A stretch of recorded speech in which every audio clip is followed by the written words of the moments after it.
When I first noticed my jeans getting snug last spring, I had two choices. I could have done the sensible thing, downloaded a fitness app, bought some quinoa, and started taking the stairs. But where's the adventure in that?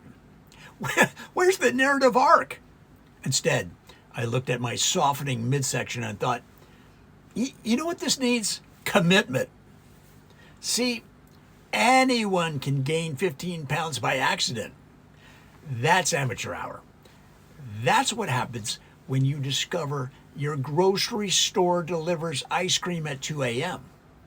But to truly embrace expansion, to really lean into the lean out, that takes vision.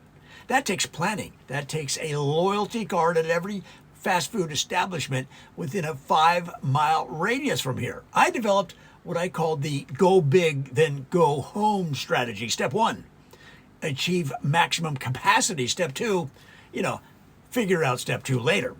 It was foolproof, mainly because only a fool would proof it. My first move was to retire all my transitional clothes. Those forgiving garments with the stretchy waistbands that enable denial. No more athletic leisure wear pretending to be real clothes. If I was going to expand, I wanted honest feedback from my wardrobe. I wanted buttons that screamed for mercy. I wanted zippers that filed formal complaints. Next, I optimized my eating schedule.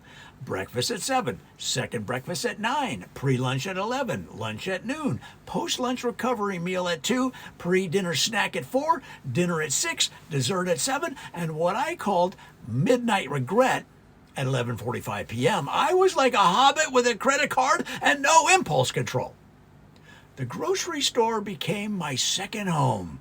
I'd wheel my cart through the aisles like a Viking raiding a monastery.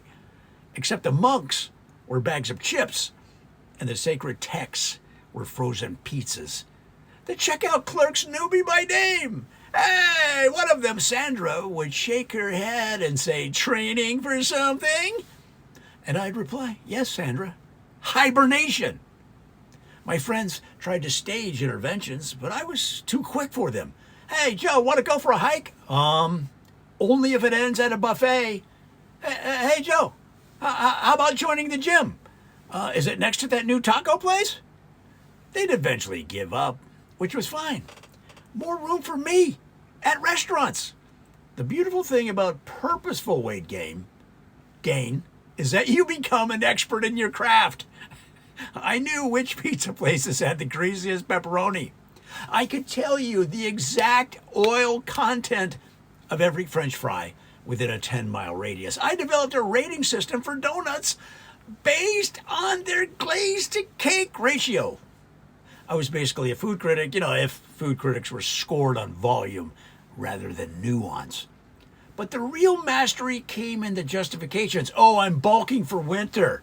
Oh, I'm supporting local restaurants during tough times. My body is just preparing for the inevitable apocalypse. My personal favorite, I'm conducting a long-term study on the elasticity of denim. There were milestones along the way. The day I had to buy new work shirts.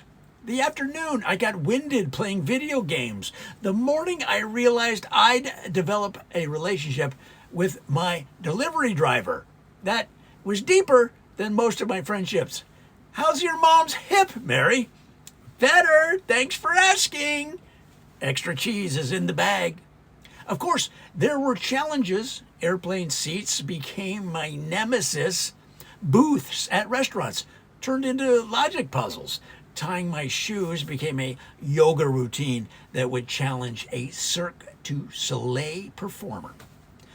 But I persevered because I made a commitment to achieving peak mass before considering any course correction. Now, looking back, I realize my get fat first, ask questions later approach might have been flawed. I mean, it's possible, just possible, that the traditional method of addressing weight gain when you first notice it has some merit. But where's the story in that? Where's the dramatic arc? Where's the excuse to eat an entire cheesecake at 3 p.m. on a Tuesday? Now, as I sit here, having achieved what my doctor calls genuinely concerning status, I'm finally ready for phase 2, the comeback, the redemption arc, the training montage. Of course, first I need to finish this sandwich and maybe just one more slice of pie.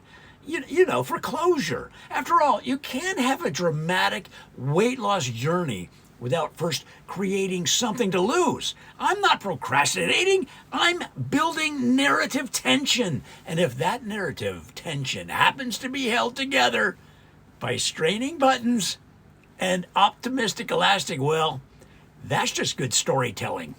Tomorrow, I start my fitness journey, or maybe next Monday.